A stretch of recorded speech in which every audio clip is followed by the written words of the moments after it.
Assalamualaikum warahmatullahi wabarakatuh. Selamat pagi teman-teman semua dimanapun saat ini Anda sedang berada. Jumpa lagi dengan Arif RH dalam rekaman video iseng. Ya, sebelum pagi ini saya memulai kelas vibrasi, saya ingin sharing ya melalui video ini. Dan tema yang akan kita bahas pada kesempatan pagi hari ini adalah tentang bagaimana kita memanfaatkan vibrasi ya untuk memajukan negeri ya, memanfaatkan vibrasi untuk memajukan negeri. Teman-teman semua, tentunya untuk memajukan negeri kita Indonesia tidak cukup hanya dengan vibrasi ya. Kita juga belum melakukan tindakan-tindakan yang nyata, ya action-action yang konkret, ya kontribusi-kontribusi yang real ya. Tetapi di balik itu juga vibrasi ada peran. Nah, kenapa vibrasi ada peran? Sebagaimana yang sudah pernah kita bahas di dalam rekaman suara atau di artikel atau di status Facebook, bahwa keyakinan apa yang kita yakini ini merupakan bagian dari vibrasi tertentu yang kita pancarkan, dan kita akan melihat apa yang kita percayai. Nah, yang menarik adalah teman-teman semua, kalau kita telusuri berbagai studi, keyakinan ini ketika terkumpul menjadi satu, jadi keyakinan bersama secara massal, ini akan membentuk sesuatu yang jauh lebih kuat dan jauh mendekati real atau lebih konkret, meskipun awalnya dari sesuatu yang tidak ada. Sebagai contoh, misalnya pohon yang kita yakini sebagai ada penunggunya, ada hantunya, rumah yang kita percaya atau kita yakini ada hantunya, dan itu kita percaya terus menerus dari mulut ke mulut ya, maka itu suatu saat akan memunculkan sesuatu yang betul-betul nyata ya, padahal mungkin awalnya tidak ada ya. Itulah yang menyebabkan fenomena kenapa kalau kita lihat hantunya orang Jawa dengan hantunya orang Eropa tidak sama ya, karena kepercayaan atau keyakinan bersama tentang bentuk hantu itu tidak sama. Ini yang menyebabkan akhirnya hantunya berbeda. Saya tidak akan membahas hantu itu ada atau tidak ya, tetapi yang jelas adalah bahwa apa yang kita lihat ini juga dipengaruhi oleh apa yang kita percaya plus kepercayaan massal. Nah, apa yang kita percaya tentang bangsa kita ini?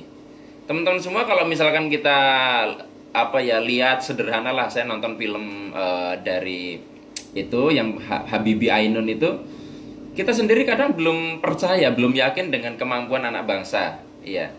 Di situ dikatakan kalau nggak salah ada sebuah cuplikan adegan pesawat Indonesia sih tidak perlu ditembak aja jatuh sendiri. Itu kan sebuah ekspresi bagaimana kita tidak meyakini kualitas. Memang betul mungkin saat ini belum, tetapi dengan keyakinan inilah maka di level vibrasi ini akan mulai membentuk sebelum menjadi sebuah peristiwa nyata, sebuah kejadian.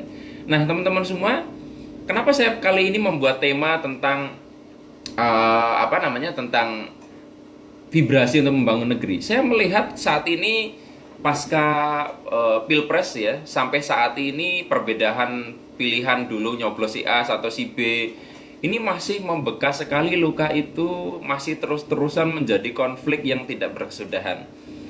Dan ini nampak sekali ketika saya misalkan mencoba untuk yuk kita dukung pemerintahan sekarang, saya dituduh sebagai pendukung kubu sebaliknya. Ketika saya mengkritik pemerintahan sekarang, saya dituduh kubu sebaliknya juga. Sebetulnya sikap yang tepat sebagai seorang warga negara kan kita dukung pemerintahan ini, tapi bukan berarti mendukung itu terus kalau salah nggak boleh dikritik atau tidak boleh diprotes.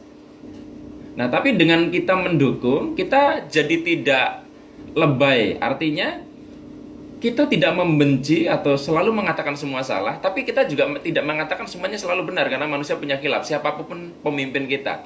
Nah, kita itu sekarang seperti tidak meyakini bahwa bangsa kita itu bisa maju. Nah, siapapun pemimpinnya, kalau kita ribut dengan konflik-konflik yang nggak terlalu penting gini, kita mudah sekali terpicu ditakut-takuti oleh artikel-artikel yang belum tentu kebenarannya bisa dipertanggungjawabkan. Maka yang sering saya bahas, maka kita meyakini ini bersama-sama, wah ini bakalan begini, bakalan begitu. Akhirnya apa? Negeri kita nggak maju-maju, dan akhirnya banyak sekali persoalan negeri ini yang bikin kita repot ya. Tiba-tiba ada kabut asap, tiba-tiba ada begini begitu, sepertinya kebetulan ya, sepertinya sebuah peristiwa yang mungkin hanya faktor alam, tetapi banyak studi membuktikan bahwa ternyata vibrasi secara massal ya, yang salah satunya juga dipicu oleh suasana hati secara massal, itu bisa berkorelasi dengan peristiwa-peristiwa alam gitu. Makanya ketika perilaku sebuah bangsa sudah mulai kampretnya luar biasa, bisa mengundang sebuah bencana alam. yang orang sering sebut hukuman dari Tuhan itu. Padahal sebetulnya Tuhan tidak menghukum, tapi kita yang memicu mekanisme hukuman. Nah, teman-teman semua, yuklah kita sudahi kebencian ya, kekecewaan atas Pilpres lalu. Ya, kita doakan ya dengan tetap juga memberikan kritik dengan santun ya, dengan bahasa-bahasa yang produktif yang tepat ya, sehingga kita bisa membangun kepercayaan bersama bahwa bangsa kita bisa maju gitu. Yuk kita sekali lagi sudahi kebencian-kebencian yang ada ya, sehingga kita tidak terprovokasi oleh media yang mungkin punya keuntungan di balik provokasi itu. Baik teman-teman semua, ya selamat memulai hari Minggu ini ya dengan bahagia. Selamat meyakini kembali kita sebagai satu bangsa. Selamat mencintai kembali tanah air kita, Indonesia. Saya akhiri, billahi taufik wal hidayah. Wassalamualaikum warahmatullahi wabarakatuh. See you.